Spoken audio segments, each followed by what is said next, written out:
জ্যোতিষ জীবনের শুরুটা কিভাবে ছিল? আপনি বাস্তুও করেন এবং আপনি ট্যারোট কার্ডও করছেন এবং রেকি।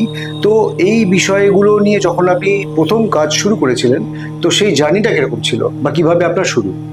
প্রথম কথা হচ্ছে আমি কোনোদিনই সেইভাবে ভগবানে বিশ্বাসী ছিলাম না, কিন্তু আমি উঠে এসেছি, আমার ব্যাকগ্রাউন্ড কিন্তু ব্রাহ্মণ পরিবারে। তো ছিল একটা কালচার, তো একটা অবশ্যই থাকে।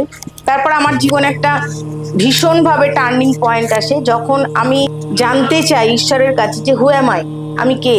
বিভিন্ন বই পড়তে থাকি, আর এখন তো ইউটিউবের যুগ, ইউটিউব দেখতে থাকি কোথাও না কোথাও। তখন আমার নবতারা মানে স্যারের যে আপনার যে ইনস্টিটিউট, সেটার কথা আমি জানতে পারি। এবং এই ইনস্টিটিউটে হাতে খড়ি আমার অ্যাস্ট্রোলজি নিয়ে। আচ্ছা। তো অ্যাস্ট্রোলজিতে বাড়িতে আপত্তি ছিল, অ্যাস্ট্রোলজি করা যাবে না। তা আমি তখন বললাম অ্যাস্ট্রোলজি কেন, অ্যাস্ট্রোলজি তো শিখতেই হবে, এটা না শিখলে তো অন্যগুলো আমি করতেই পারবো না।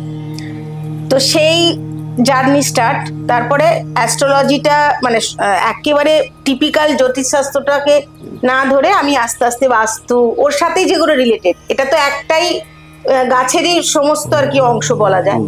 তো বাস্তুই করতে শুরু করলাম। এখন বর্তমানে আমি নিউমোলজি করছি, রেকি করছি। এবার আস্তে আস্তে তো সবাই দেখতে পাচ্ছে যে কিভাবে কাজ করছি।